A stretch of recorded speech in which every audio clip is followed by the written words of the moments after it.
Okay. Hi, welcome to another edition of Cambridge Inside Out. My name's Robert Winters, and I'm really telling the truth. Yeah, and I'm Judy Nathans, and I think I'm telling the truth. And I feel like we're very colorful today. Yes, and Pinks and blues and greens and whatever. Yeah. And it's October 4th. October 4th in 2016. And it's a Tuesday, so it's exactly, 4 weeks to Election Day? Something like that. Well, it's the 8th, so I don't know. It's coming up soon. Presidential, we get to choose our leader. I think it's 5 weeks, actually. My favorite program on that, by the way, so far was The Frontline. Oh my gosh, everybody should watch that. Well, they do that every time there's a presidential election. Do they? Well, at least I think, and I think they always call it The Choice. Okay, I didn't know that. They profile the major candidates, yeah, and I thought it was very good, very objective.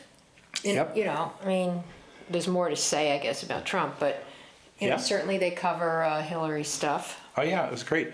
Yeah. And I should say, speaking of presidential elections, we do have one of the debates tonight. Vice President, 9 o'clock. Should be on most channels.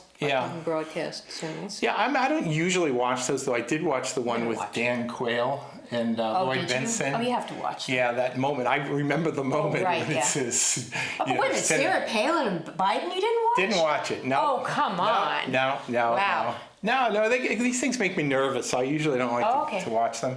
But I did watch the Benson Quayle one with the famous statement where Quayle likened himself to John F. Kennedy, and Benson just ripped him to shreds. Yeah, it was right. Yeah. Yes, that was. I mean, I went, whoa, that was pretty. But that's actually one of the reasons why I don't usually watch these, is because it's got these little gotcha moments, and I kind of even candidates who I'm not in favor of, I tend to feel some sympathy for them. Yes, because it's live too, so there's no redos and. Yeah. So it's a little. If you're into harsh. baseball, though, you have to have cable. There is the playoff tonight, the 2 wild card playoffs. Are they both tonight, or just the ALS? Just the ALS. Tomorrow night's the National, and they really have come down to the wire. Yeah. So I think it's Baltimore and Toronto. I think that's or Detroit? right. I think it's Baltimore, Toronto. No, Baltimore. Wait a minute. No. I think that's right. Oh yeah, because you have 3 division leaders and you have 1 wild card. So those are the 2 wild cards. Right. Yeah. So anyway, it'd be exciting. That's at 8, so you can switch back and forth. And the Red Sox get cranking on Thursday. Thursday night. Yeah. Yes, I don't know if it's 7 or 8. Cleveland. I hope they lost home field advantage because they lost 5 out of 6 games. Now, am I going to be able to see these as a non-cable guy? Some are on Fox and some are on TBS. Now, when it gets to the best of 7, I think you might be in better shape. But you know, what are you going to do? Go to a bar. Go to a bar. She's encouraging me to take up alcohol. Well, you can get a yes on drink. 5. Soft drink. Regulate alcohol like marijuana. It's that's wait a minute. 5. No. There's no I'm just. Speaking of which, there was an interesting. BUR's doing live debates on each of the questions today. Yeah. The last one on marijuana. That was today? Yep. Okay. Who were the reps? Was Will Luzier up there as one of them? No, I don't. There was a rep, but that doesn't ring a bell. But I wasn't paying quite attention to the names of the person. Yeah. But it was interesting. Actually, a lot to think about. Last week, after our show, we actually went over to a meeting of the Cambridgeport Neighbors Association. No, it wasn't. What was it? Wait a minute. Who hosted? No, you're right. It was a Better Cambridge. Well, no, they always use the same space. So that's true. You're right. I confused you. Better Cambridge. It was ABC. And they had a presentation also on the marijuana. They did, and it was a pretty quality presentation. I learned some stuff, yeah. You know, and I'd have to say, just based on good thinking and rational arguments, I have to sort of agree with the proponents. That doesn't necessarily mean I'm going to vote for it. Right. Although there were some different arguments today about the taxation and how it's all about the language. So read those red booklets that we were given. Yeah, and it's all in there. Yep, and the commercials are starting to ramp up for the local questions now. I haven't seen any yet. I've seen the Yes on 4 ones, and there's certainly a lot of charter school ones. So they're all over the place. But then again, I'm getting broadcast television. You are. Me and the rest of the people who live in trailers. Also. No, I watch broadcast. I watch the the nightly news and stuff. Oh yeah. So anyway, and I should say that there was quite the interesting kerfuffle last night in the Senate debate in New Hampshire. Kelly Ayotte. Was that on TV? And Maggie Hansen. No. Oh. But I saw all of the little after stuff. I heard something about role model. Yeah, so some clever panelists asked Kelly Ayotte, would you consider Donald Trump a role model? And Kelly Ayotte kind of stumbled a little bit and said, well, sure. And then I thought to myself, well, that's the election. And then today she backtracked and said, well, but neither is Hillary. Yeah, exactly. So she's sort of trying. So maybe she'll recover from it. But Jeez. I immediately thought of that as kind of like the, Reagan's. We paid for this microphone moment in New Hampshire, where it actually an election, and it might even be the tipping of the balance in the Senate, might actually depend on one little slip. Yeah. In the mathematics That's a crucial of chaos. election, that one. Yeah. There's about 10 across the country. But, so that was quite a little moment there. Sorry, I missed that. Yeah, I probably could have gotten. I get a New Hampshire station. Yep. But I was busy last night. All right. I was at the district hall, but we can talk about that later. We can. Yeah. We certainly can. Well, what's this? Oh yeah. What did you do? All right. Okay. We promise we will not dedicate this entire hour just to matters of national elections. Well, but it's. Go ahead. Well, all right. So there was supposed to be this big event where at 3 a.m. I suspect it was because of the old "What would you do if you got a call at 3 a.m." And also because what's his face was tweeting at 3 a.m. Assange, right? So Trump. Right. All right. So this was Mr. WikiLeaks himself, Julian Assange, who I don't particularly care for. So he was going to, release some sort of, earth-shaking material that was supposed to completely derail the Hillary Clinton campaign. And by all accounts, it actually was barely. It was like. Oh, I thought. Did it get released? He didn't release it. There were some things released, but. He said there's more, but he said, I certainly am not against Hillary Clinton. Something like that. I heard that today.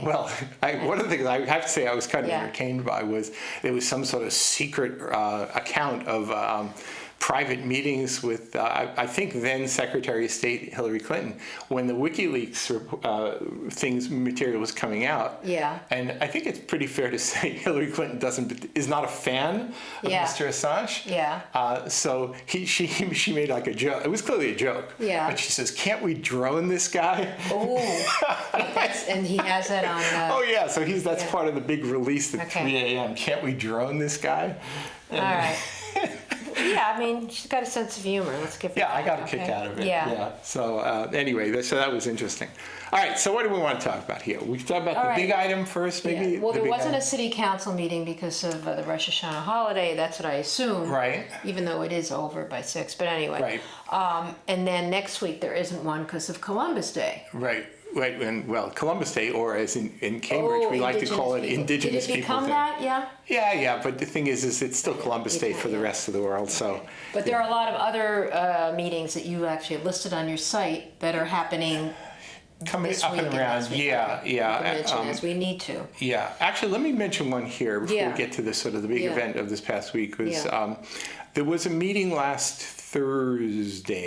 Was it Thursday? I don't remember, but it was the Neighborhood and Long-Term Planning Committee. I didn't go to that.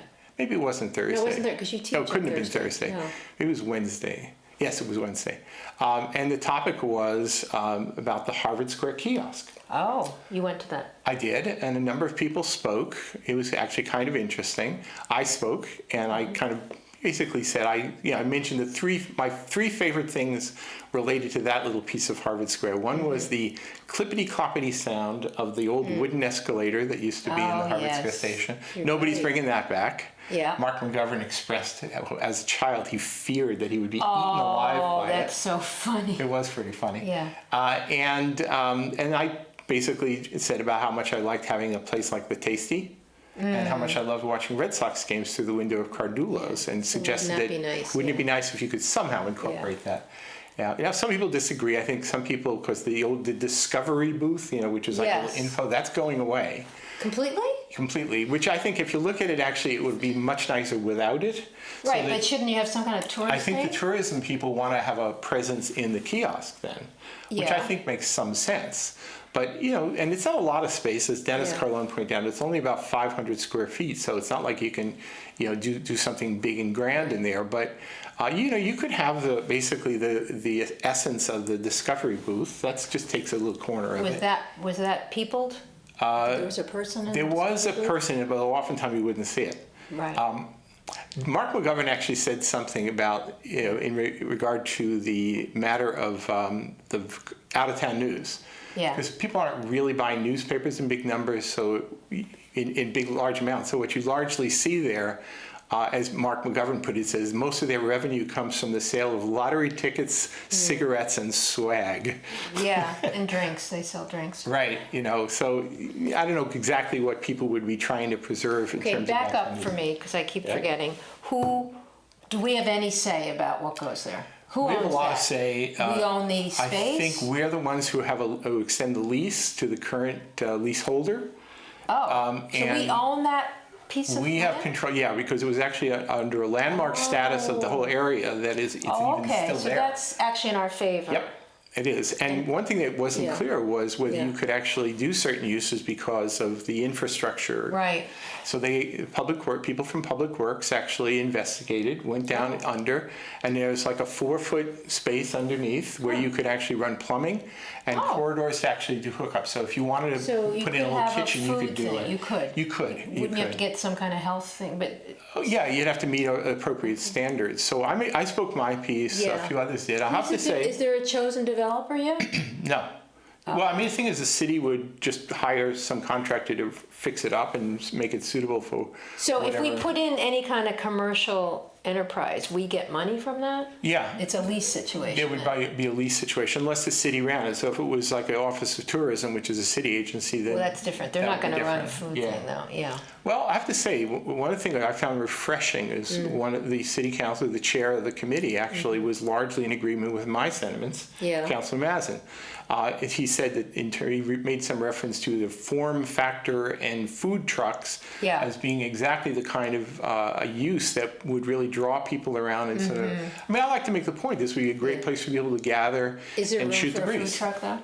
It's not so much a food truck. You would basically. But that idea of a food truck. The space you could use just a piece of it as sort of a small scale, convenience food thing with operable windows, which could you could actually serve as counters to the outside. So you could have people just stepping right up and buying a little food and hanging out, have movable chairs. I'm all for Spike's hot dogs. They need a space. I would love to have a hot dog. There's no good hot dog place. So let's go lobby for hot dogs. I think it'd be great. All right, so that's okay. That clears that up. So that was on Wednesday. All right. And we should spend certainly a certain amount of time on the big event, which happened on Thursday. Can I just a little second? I was just in Harvard Square, and I looked over where they're doing all the construction at the Holyoke.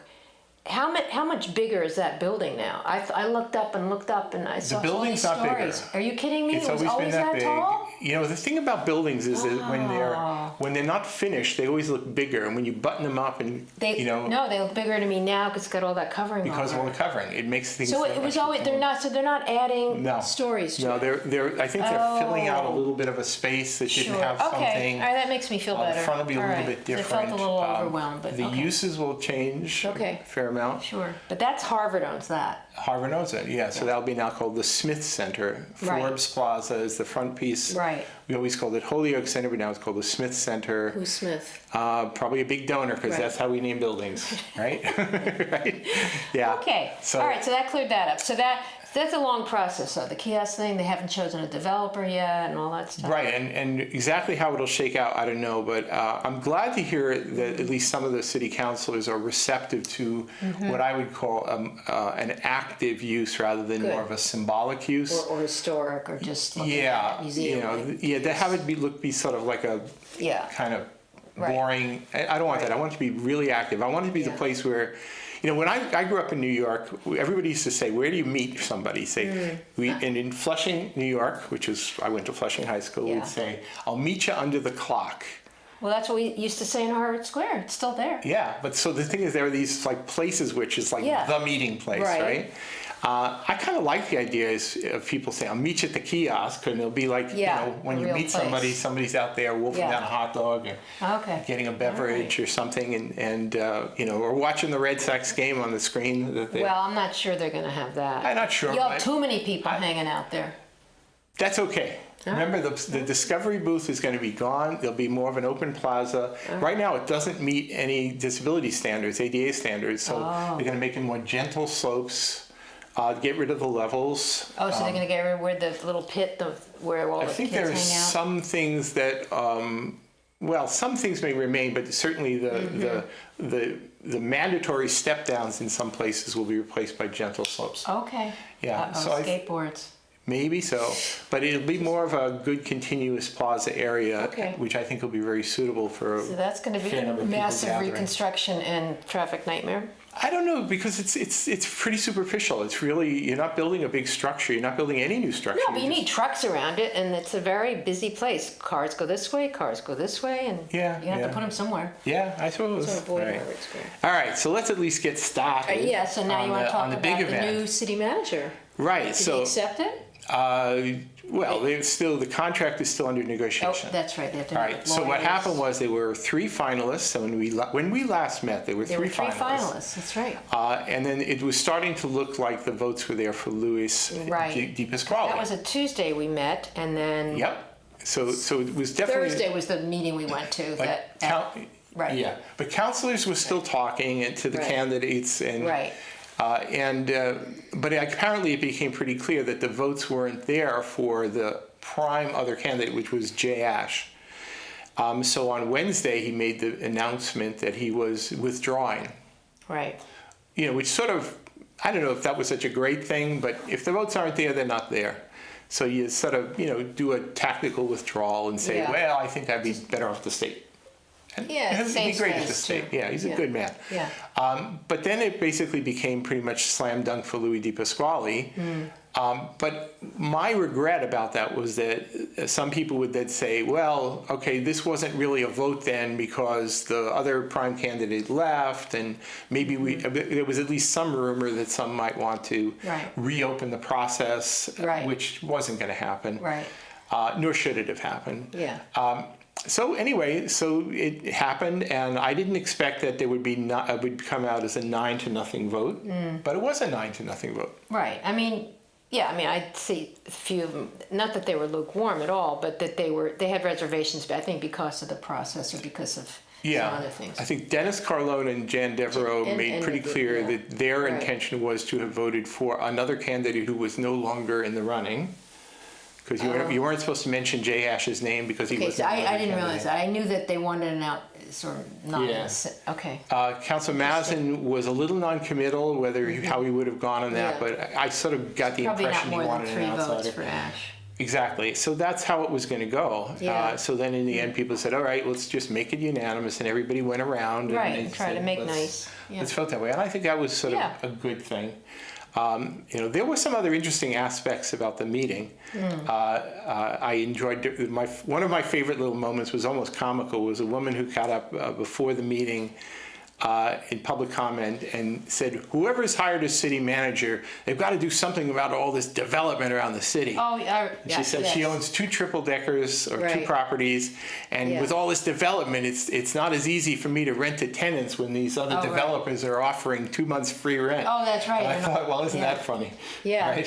It's kind of the whole point, isn't it? Right. It's that you have to become competitive. So that was pretty entertaining. Yeah. I'll say another thing, too, which was that where I was sitting in the room, I said because there's a friend of mine, I sat with her, and she was a black woman, and then there was a few other black women who sat down in our little section right there.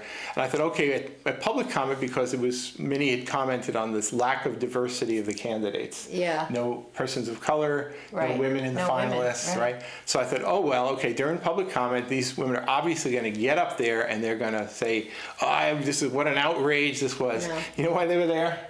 They were all rooting for Louis. Really interesting. Yeah, and I thought that was pretty. And you know why? Because he's one of us. He's from Cambridge. That's interesting. So at least in this incident, you could kind of see where sort of the loyalty to the hometown favorite trumped all of those other factors. That. Plus, what the African American woman that spoke was talking about development, not about the person. Yes, exactly. I thought it was great. Yeah, I think it was pretty interesting. Actually, let's just sort of if we can go sort of pop up to the picture of Louis, if we can kind of do that here. Yeah. So this was the. See if we can scroll that up maybe a little bit here. Okay. So this was the official press release of Louis DePasquale. There's a story that goes with it as well here. Look at that tie and jacket. Normally, you take the press release photo and you sort of scale it down and you embed it into the story, but I sort of like this picture of Louis because he has this sort of a happy. It's very much it captures him as people who know him. But he also, at the same time, has a sort of a slightly puzzled look on his face, which I think the sun's in his eyes, Robert. I think maybe so. Or maybe knowing Louis, he's probably saying like, "Why are you taking my picture?" Yeah, that too. Right? Yeah. Nice, though. Anyway, so I thought it was a great thing. So anyway, that'll be our new city manager. But it's worth pointing out that there were actually 3 votes taken at this meeting. The first one was 9-0 to select Louis DePasquale and to enter into contract negotiations with him. The second vote was because Richard Rossi's last day was Friday, that in the interim until the contract is settled, we need a city manager. So Denise Simmons made a motion to choose a deputy city manager, Lisa Peterson, and have her be acting city manager until such time as the contract is settled. Right. It is noteworthy for a number of reasons. So Lisa Peterson currently is the city manager of Cambridge. Acting city manager, yes, but city manager of Cambridge. So, for the record, she is the first woman city manager in the history of the city of Cambridge. And I think you're the woman. Right, and I'll say that when I was speaking to Richie on Friday a little bit about this, people were quite aware, and that was something people were feeling pretty good about. So it was something, All right. Maybe I'll use, since we have like another 5 minutes here, mention, and maybe talk about it a little bit in the second half hour. The third vote was just basically to hire the people who are going to do the negotiations. Those are the lawyers. The lawyers and such, right? So on Friday morning, I said, okay, it's Richard Rossi's last day as city manager. I'm just going to walk myself up to City Hall because City Hall closes at noon. It's Richie's last day. I just want to go into the manager's office and give a sort of a personal thank you to Richie, right? Well, of course, I wasn't the only one who was there to do this. Was there a long, Well, it was interesting. So I went there. I almost blew it because apparently there was a little surprise waiting for him. And I almost gave it up, and I didn't know it because I had just been told, but I didn't know it was a secret, so I almost blew it, right? Oh, my God. But I didn't blow it. So went for a little walk, came back, and went in, talked with Richie, and Lisa Peterson, and people were coming in there, Brian Corr, Kathleen Kelly, a bunch of other people were all in there, very much aware of the fact that, these are like the closing moments of Richie's 45 years working for the city, and including 3.5 as city manager. Right. But what some of the folks at City Hall did was beautiful. They arranged so that they put the word out to all the various city departments and some of the sort of key staff around the city, who all showed up at City Hall like in the last 10 minutes. And so when it was Richie's time to sort of hand out for the last time, everybody, including me, I got to be on the whole line there. It was like a line. It was a line they wrapped around the staircases in City Hall, and Richie, one by one, just it was a nice greeting to every single person going through there, and the entire time was continuous applause. They had a "Thank you, Richie" banner right at the back door to City Hall. Did they do that for Healy? I don't know. I wasn't there, but I mean, there was a lot of people who felt great loyalty to Bob, who I'm sure they did something. Yeah. But this was really beautiful. It was, I've been up at City Hall. I've witnessed a lot of things over many years. This is just one of the nicest moments of all. Nice. You know, and it kind of made my day all day Friday. Were the city I was feeling councilors very there, happy. or was it just city departments? David Marr was there. It's a long time. I don't know city that councilors. honestly. I don't know that the city councilors were even tipped off that it was happening. Right, because it's sort of a different. These were staff. This was basically staff, employees, whatever, pretty much coming out to, you know, kind of, you know, give a proper send off to somebody who they sincerely liked. Yeah. And it was great, and I was really, really happy to have been there. And I wasn't expecting it. I just went over there. I was going to quietly go in there, shake Richie's hand, and say, you know, hope to see you around. Yeah. And then I got to be in the middle of it. Was there any and cake? Actually, there was some cake over in the manager's office. Okay. But I didn't get any. All right, I didn't get any. But it was just nice, and people swapping stories, and you know, it was just a. I really love the photo display that was there because I saw that the night I was there. There's been like these montages of photos. I think it's still there. Lee Giannetti put it together. Yeah, very nice. And I actually made a suggestion because if one looks at, and I think they're still up. Yeah. If you look at all the photos, you know, and Richie's in every one of the photos. Well, that's the purpose, Right, but there were a lot of other people with him in all the various photos, and I was going through and identifying as many people as I could remember. Yeah. You know, including seeing pictures from a long time ago. I know there were.